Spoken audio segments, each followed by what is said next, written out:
Olá, meus amores. Sejam muito bem-vindos. Eu sou a Dona Teresa, tenho 74 anos, e hoje decidi contar uma parte da minha história que ficou trancada aqui dentro do meu peito por muitos e muitos anos. Não é fácil falar sobre certas coisas, principalmente quando a gente aprendeu a vida inteira que é melhor não comentar. Mas se tem uma coisa que eu aprendi com o tempo, é que o silêncio também pode machucar. Antes de começar, deixa eu perguntar uma coisa. De onde é que você está me assistindo? Comenta aqui embaixo, porque eu adoro saber onde é que tem coração ouvindo o meu. E se você puder, curte esse vídeo, se inscreve no canal e ativa o sininho. Assim você me ajuda a continuar contando essas histórias da vida, que são difíceis, mas também necessárias. Agora respira fundo, porque hoje eu vou te levar para dentro de uma casa onde ninguém gritava, mas todo mundo vivia com medo. Eu nasci em 1949, no interior de Minas Gerais. Uma cidadezinha pequena, cercada de morro, onde todo mundo conhecia todo mundo. Cresci numa casa de madeira, simples, chão de terra batida, fogão a lenha e um cheiro constante de café forte misturado com fumaça. A casa era pequena, mas o medo ocupava cada canto dela. E não era um medo qualquer. Era um medo que se escondia nos olhos da minha mãe, no silêncio do meu irmão mais novo, e principalmente no som que fazia a correia do meu pai batendo na parede quando ele tirava da cintura. Aquela correia, ela falava mais que qualquer palavra. Quando ela estalava no ar, até o cachorro se encolhia. E ninguém precisava explicar nada. Meu pai era um homem alto, forte, de poucas palavras. Não era de rir. Tinha mãos calejadas, sempre sujas de terra ou graxa, porque ele trabalhava duro carregando carga na carroça. Era visto como exemplo de homem sério e honesto na cidade. Mas em casa, ele era o dono da verdade. Tudo o que ele dizia era lei. E quem não obedecesse, aprendia da pior forma. Ele acreditava que mulher tinha que ser direita. E para ele, isso significava ser submissa, calada, obediente e sorridente, mesmo quando doía. Ele dizia: mulher boa é mulher mansa. Mulher difícil apanha até aprender. E eu aprendi. Aprendi sorrindo. Minha mãe era uma mulher pequena, magrinha, de mãos nervosas e olhos tristes. Cozinhava, costurava, lavava, limpava, criava 3 filhos e calava. Sempre calava.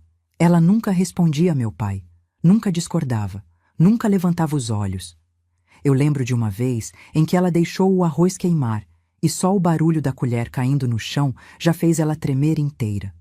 Meu pai nem precisou dizer nada. Só o jeito que ele olhou para ela já bastava para congelar o ambiente. Ela não apanhava na frente da gente, mas a gente ouvia.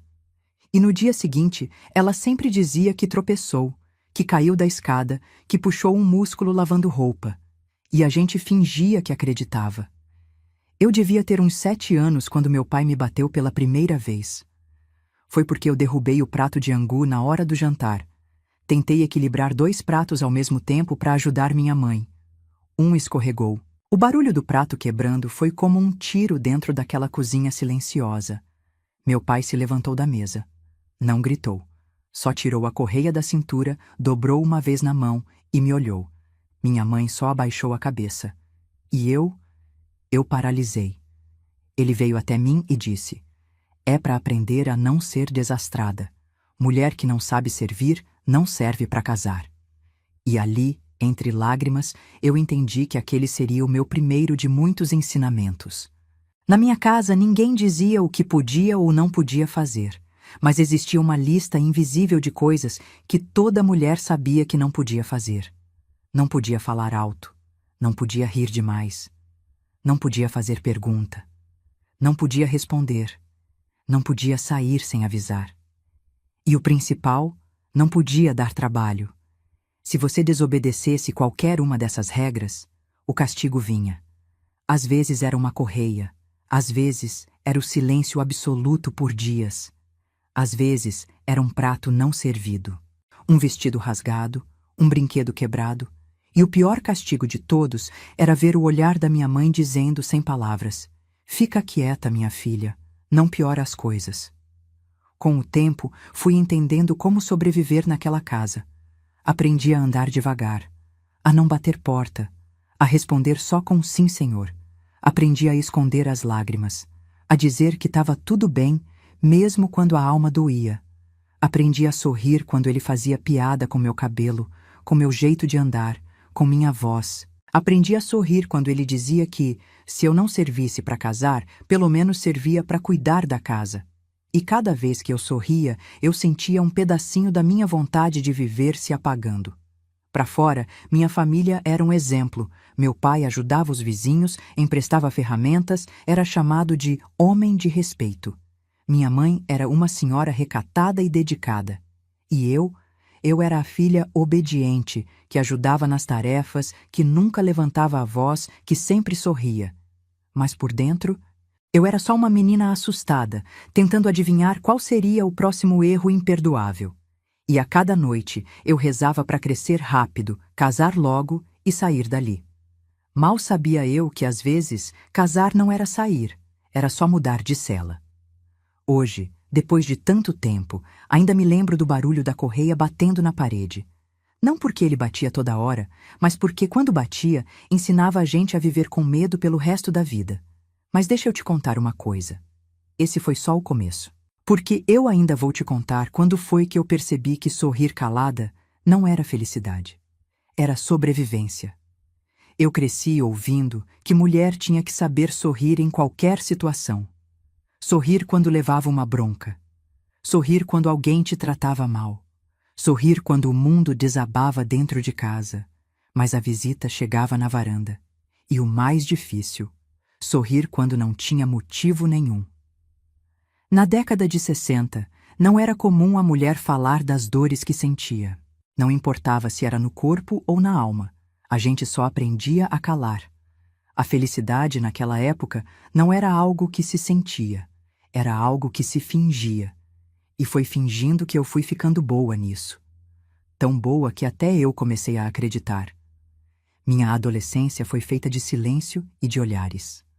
Silêncio dentro de casa e olhares tortos da vizinhança. Isso porque, aos 13 anos, eu comecei a mudar. O corpo crescia, e com ele vinham as roupas mais compridas, os avisos da minha mãe e os alertas do meu pai. Se sair na rua com essa saia curta, a culpa é tua do que te acontecer. Eu não entendia muito bem do que ele falava, mas entendi que a culpa sempre era nossa. A gente era culpada por chamar atenção, por falar alto, por rir demais, por andar com as amigas erradas, por existir no mundo dos homens. Então eu me calava, me encolhia. Na escola eu ia bem. Adorava escrever. Era na folha de caderno que eu dizia tudo o que a boca não podia falar. As professoras elogiavam, diziam que eu devia pensar em ser professora também. Mas em casa, meu pai dizia que mulher que estudava demais virava rebelde. E rebelde para ele era sinônimo de vergonha. Um dia, minha professora foi na minha casa para conversar com meus pais. Disse que eu tinha talento, que podia ir para a cidade grande estudar, que talvez conseguisse uma bolsa. Meu pai agradeceu, com aquele sorriso que só ele sabia fazer. Mas quando a porta fechou, quem essa mulher pensa que é? Quer transformar minha filha em quê? Vai virar mulher da rua? Naquela noite, minha mãe deixou o arroz queimar e chorou baixinho na beira do fogão. Eu percebi que não era só por mim, era por ela também, porque mesmo sem palavras, ela sabia exatamente o que eu sentia. Eu não podia sonhar. Sonho demais era sinal de desobediência. Então, quando eu pensava na cidade, nas salas com quadro negro e giz branco, em crianças ouvindo minha voz lendo um poema, eu logo me repreendia. Sonhar me fazia chorar, e chorar fazia meu pai se irritar. Quando fiz 15 anos, minha avó materna me deu uma caixinha. Dentro dela tinha um espelhinho rachado e um bilhetinho escrito à mão. Você é mais do que aquilo que dizem que você é. Nunca entendi como aquele bilhete escapou da vigilância do meu pai. Talvez ele nem tenha visto, mas foi a primeira vez que eu pensei: será? Será que eu sou mais do que isso aqui? Só que pensar assim era perigoso. Toda vez que eu começava a levantar a cabeça, algo me lembrava do meu lugar. E então eu sorria. Não porque era feliz, mas porque não queria problemas. Sorria para não apanhar. Sorria para não ser chamada de ingrata. Sorria para não ver minha mãe chorando. Lembro de um dia, num domingo à tarde, quando fomos à casa de uma tia distante. Ela tinha rádio. E colocou uma música bonita, de uma cantora que falava sobre liberdade. Eu fiquei ali, ouvindo, com o rosto colado na parede de madeira, como se pudesse entrar naquela música. Meu pai chegou por trás, me puxou pelo braço e disse: "Você não tem idade para essas coisas. Mulher que escuta isso acaba mal falada." Eu só baixei os olhos. Senti o rosto esquentar, mas não era raiva. Era vergonha. Vergonha de querer algo que eu não podia. Vergonha de sonhar fora da caixinha onde me colocaram. Nessa época, eu já sabia. Cada passo em falso podia custar caro. Cada sorriso fora de hora podia ser interpretado como atrevimento. Cada palavra dita num tom acima podia ser motivo para eu aprender a me comportar. Então, eu comecei a ensaiar os sorrisos. Na frente do espelho. Treinava aquele que mostrava os dentes só o suficiente. Aquele que dizia, "Tá tudo bem", mesmo quando não estava. Aquele que convencia os outros, e às vezes até a mim. Era exaustivo. Mas naquela época, mulher não tinha muita escolha. Ou você se encaixava, ou era cortada. Meu irmão, por outro lado, era o orgulho da casa. Podia sair, rir, voltar tarde, ser malcriado com meu pai e ainda assim ser chamado de homem feito. Eu olhava e pensava, como é fácil para ele existir. Eu, com todo o cuidado do mundo, era chamada de difícil. Aquela palavra me perseguia. Difícil. Por não sorrir o tempo todo, por ter opinião, por perguntar o porquê das coisas. Difícil era ser quem eu era tentando não ser. Minha mãe uma vez me disse, enquanto costurava a luz da lamparina: "Tem dor que a gente engole com café quente." Eu nunca esqueci. Ela sorria também, mas o dela era um sorriso cheio de cansaço. Sorriso de quem já tinha desistido de perguntar por quê. E eu não queria acabar igual, mas também não sabia como ser diferente. Um dia, numa tarde chuvosa, minha vizinha mais velha me chamou no portão. Me deu um pedaço de bolo de milho e disse: "Você tem um brilho nos olhos, não deixa apagarem ele." Ela não sabia, mas aquele era o dia do meu aniversário de 17 anos. Em casa, ninguém tinha lembrado. Nem parabéns, nem abraço, nem bolo. Só mais um dia comum, cheio de tarefas e silêncio. Mas aquela frase foi como uma vela acesa dentro de um quarto escuro. Naquela noite, antes de dormir, olhei no espelho rachado da caixinha da minha avó. Passei os dedos pela rachadura, como quem costura a própria alma. E ali, eu fiz um trato comigo mesma. Se um dia eu tiver uma filha, ela vai sorrir de verdade. E se tiver que chore alto, sem medo. Na manhã seguinte, eu ainda acordei sorrindo, como fazia sempre. Mas dentro de mim, pela primeira vez, eu sabia que aquele sorriso era só uma fachada. A partir dali, eu começaria a procurar uma saída. Não seria fácil. Mas eu estava cansada de sorrir só para sobreviver. Eu queria aprender a sorrir por estar viva. E foi nessa busca por liberdade que eu conheci alguém. Um rapaz que parecia diferente, que dizia que gostava do meu jeito quieta, mas que também queria ouvir minha voz. Eu nunca fui uma menina rebelde. Nunca respondi meu pai, nunca gritei com minha mãe, nunca pedi mais do que me era permitido. Mas bastava eu sorrir em momentos que ele não achava apropriado. E pronto. Era como se, na cabeça dele, eu tivesse cometido um crime. Naquele tempo, início dos anos 70, mulher sorridente era mulher mal vista. E meu pai dizia isso com orgulho. Mulher direita não fica se exibindo com esses dentes para fora. Só que sorrir para mim era uma forma de sobreviver. Era o último pedaço de mim que eu tentava proteger. Eu lembro como se fosse ontem. Era fim de tarde e eu estava ajudando minha mãe a tirar roupa do varal. Do outro lado da rua, passou um rapaz que, por coincidência, trabalhava na mercearia onde minha mãe fazia compras. Ele já tinha puxado conversa comigo 2 vezes. Educado, simples, tímido, chamava-se Miguel. Naquele dia, ele só acenou e sorriu. E eu, sem pensar, sorri de volta. Foi instintivo, rápido, quase invisível. Mas não passou despercebido pelos olhos do meu pai, que chegou em casa exatamente naquele momento. Na hora, ele não falou nada, mas eu conhecia o silêncio dele. Era o silêncio que precedia a tempestade. Na janta, ele mal tocou na comida. Não olhava para mim. Minha mãe tentava puxar conversa, mas ele respondia com resmungos. Quando terminei de lavar a louça e me preparava para ir dormir, ele me chamou. Teresa. Senhor? Respondi com a cabeça baixa. Vem aqui, quero falar com você. Meus pés tremiam, coração acelerado. E eu sabia exatamente o que ia acontecer. Quem é aquele rapaz? Ele perguntou. Miguel. Ele trabalha na venda, pai. Só isso.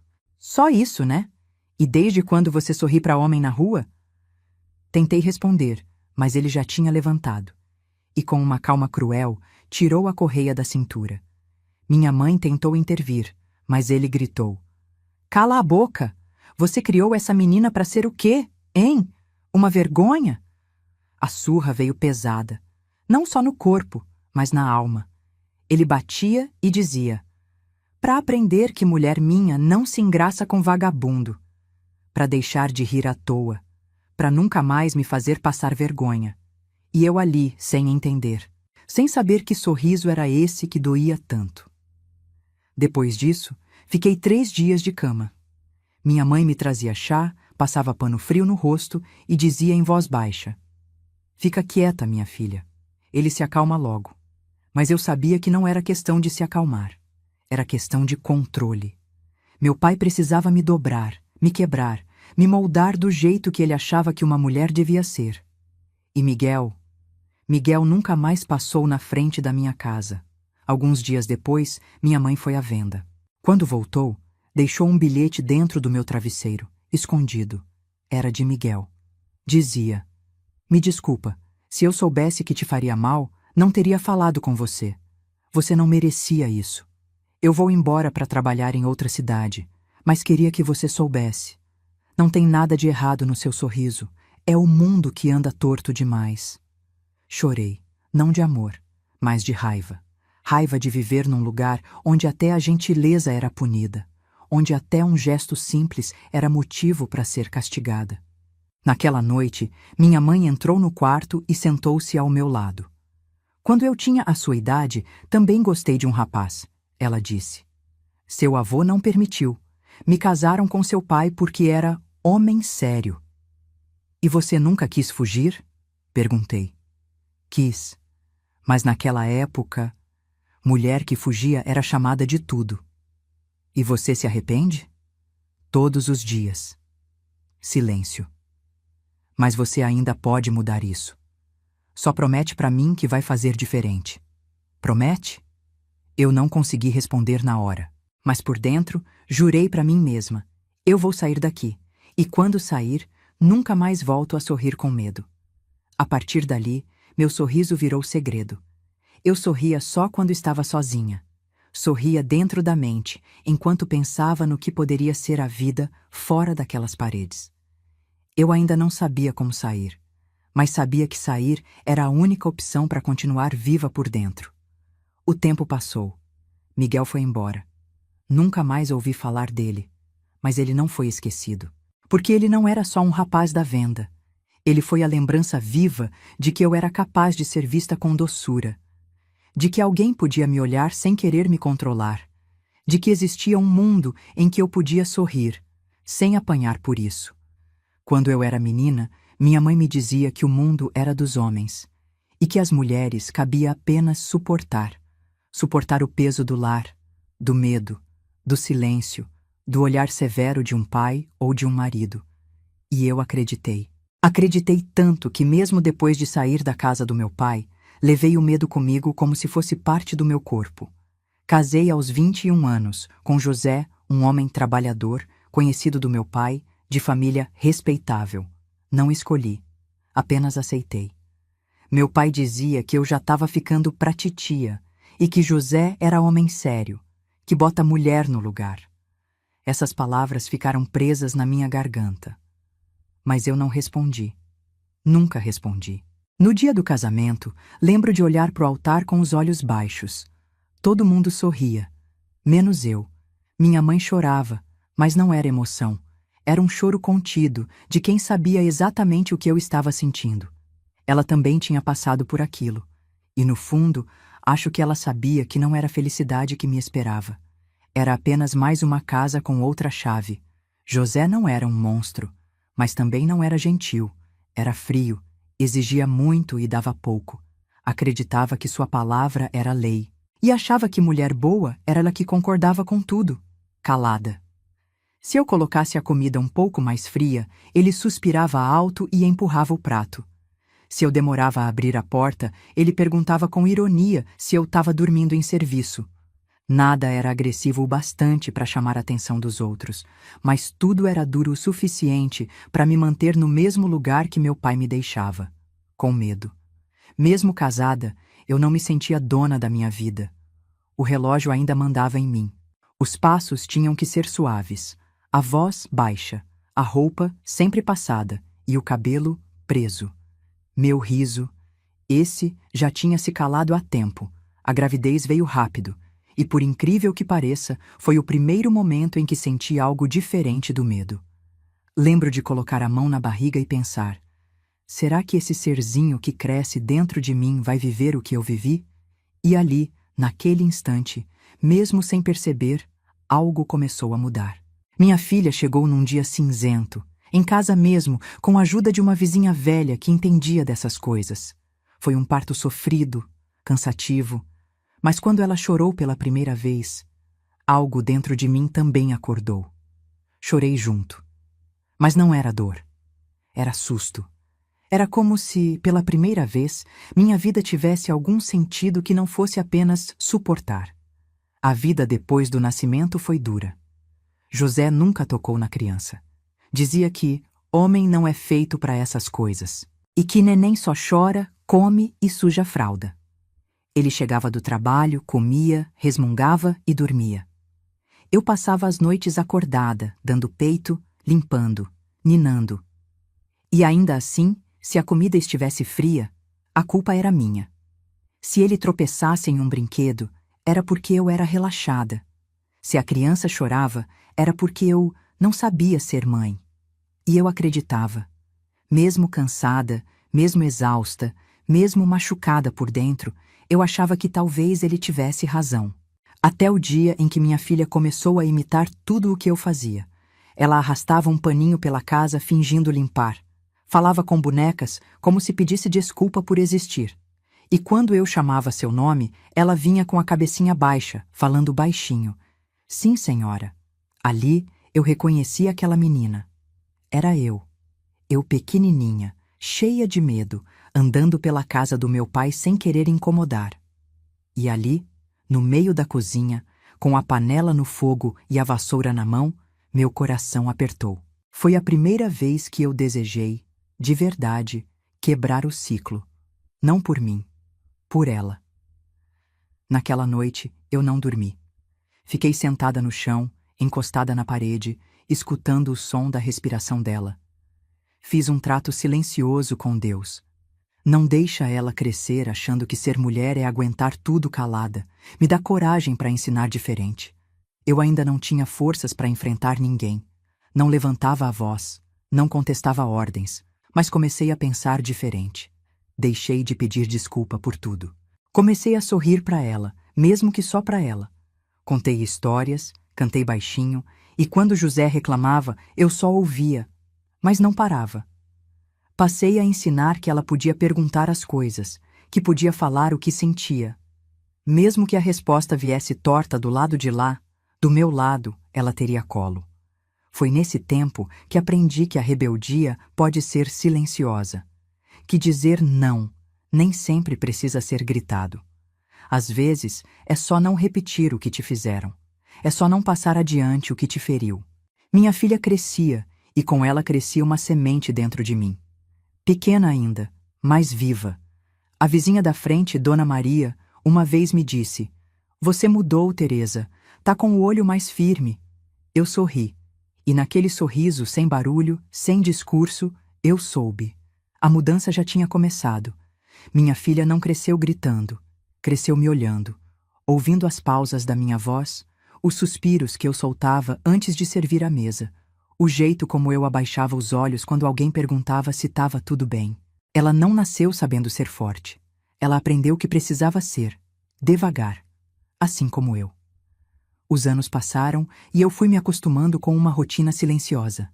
José seguia o mesmo. Distante, exigente, frio. Nunca elogiava, nunca perguntava. Só apontava defeitos. E quando não tinha defeito, ele criava um. Mas eu já não era a mesma. Não completamente. Minha filha, aos poucos, foi me mudando. Não com frases de efeito ou gestos grandiosos, mas com pequenas perguntas, com olhares longos, com atitudes que me faziam lembrar da menina que eu fui e que não queria que ela fosse. Um dia, ela chegou da escola com a testa franzida. Mãe, por que o pai nunca diz que te ama? Me engasguei com o feijão. Não soube o que responder. Ela tinha só 8 anos. Porque ele não é de falar muito, filha. Menti. Ela olhou para mim e disse, como quem já sabia. Mas ele fala bastante com raiva. Foi a primeira vez que percebi. Ela estava vendo. Ela estava sentindo o mesmo aperto que um dia eu senti, na casa dos meus pais. A partir dali, comecei a observar mais. E comecei, principalmente, a anotar. Tinha um caderno escondido no fundo do guarda-roupa onde eu escrevia tudo. O que eu sentia, o que ele dizia, o que eu queria responder, mas não podia. Aquilo era o meu grito, a minha forma de não enlouquecer. Minha mãe envelheceu quieta. Viúva, ficou com a casa para ela. Nunca reclamou da solidão. Mas toda vez que eu visitava, ela me olhava com olhos de culpa. Acho que entendia o que eu vivia. E entendia também que não tinha forças para me dizer que era possível sair. Meu pai morreu como viveu, mandando. Até o fim, dava ordens para enfermeiras, falava mal da vizinhança, dizia que mulher que responde é mal-criada. Meu irmão casou cedo, virou o espelho do meu pai. E quando a mulher dele sumiu com as 2 filhas, ele disse que mulher ingrata sempre arruma desculpa para fugir. Eu não respondi, mas por dentro eu aplaudi. Minha filha crescia. E crescia perguntando. Perguntava por que eu não saía mais de casa. Por que eu sempre pedia desculpa por tudo. Por que eu sorria diferente quando José estava por perto. E eu, sem saber como responder, dizia apenas: é assim que tem que ser, minha filha. Mas cada vez que eu dizia isso, algo doía dentro de mim, porque eu sabia que não precisava ser assim. Aos 12 anos, minha filha começou a responder José. Educadamente, mas com firmeza. Ele ficava irritado, mandava calar. Ela abaixava os olhos, mas não parava. E eu tinha medo. Não medo por mim. Medo dela ser punida como eu fui. Mas ela era esperta, sabia até onde ir. E toda vez que ele saía, ela me dizia: Mãe, por que você ainda está aqui? E eu dizia: Tô esperando o tempo certo, filha. Esse tempo chegou 2 anos depois. Eu estava com 41, ela com 16. Consegui juntar dinheiro o suficiente para pagar um quarto pequeno numa pensão simples. Falei com uma senhora da feira que me arrumou trabalho de manhã cedo, cortando legumes e limpando barraca. Num domingo à tarde, ele saiu como sempre fazia. Fui até o guarda-roupa, tirei o caderno velho e rasguei todas as páginas. Peguei a sacola, chamei minha filha. Vamos? Ela não perguntou nada, só sorriu. Andamos até o ponto. Pegamos o ônibus com o coração apertado e as mãos suando. Ficamos em silêncio o caminho inteiro. Quando descemos, ela segurou minha mão e disse: Achei que esse dia nunca ia chegar. E eu respondi: Nem eu. Mas chegou. A vida na pensão era simples. Dividíamos o quarto. Ela terminou os estudos, arrumou um emprego em pouco tempo. E um dia me disse: Eu quero estudar direito. E eu disse: Vai, minha filha. Vai e fala por todas nós que não puderam falar. José descobriu dias depois. Chegou em casa e encontrou tudo no lugar, menos nós. Leu o bilhete que deixei e, segundo um vizinho, ficou horas sentado à mesa, com o olhar perdido. Procurou a gente por um tempo, mas não muito. Ele sabia. Sabia que não havia mais como voltar. Anos depois, soube que ele adoeceu. Vivia sozinho, com a mesma rigidez de sempre, mas sem ninguém para obedecê-lo. Fui visitá-lo uma única vez, já velho. Ele olhou para mim, depois para minha filha, e disse: "A senhora ficou diferente." Eu apenas sorri. Não era hora de vingança. Era hora de paz. E a paz que ele nunca me deu, eu tive coragem de construir sozinha. Minha filha hoje é mãe também. E eu continuo presente. Na casa dela, no almoço de domingo, nas chamadas de telefone, nas conversas antes de dormir. Somos unidas. Falamos de tudo. Rimos muito. Ela me consulta quando está em dúvida. Me manda fotos da neta dormindo. Me abraça com força quando diz obrigada por não ter desistido. Essa é a minha história. Demorei a sair. Demorei a me libertar. Mas saí. E não deixei que a corrente se fechasse na próxima geração. Meu pai achava que só mulher difícil apanhava. E eu apanhei até aprender a sorrir calada. Mas minha filha aprendeu a sorrir em voz alta. E esse foi meu maior milagre. Se você ouviu até aqui, comente no vídeo, curta o vídeo, se inscreve no canal e manda para alguém que precisa lembrar que nunca é tarde. Nunca é tarde para mudar a história. Com carinho, Dona Teresa.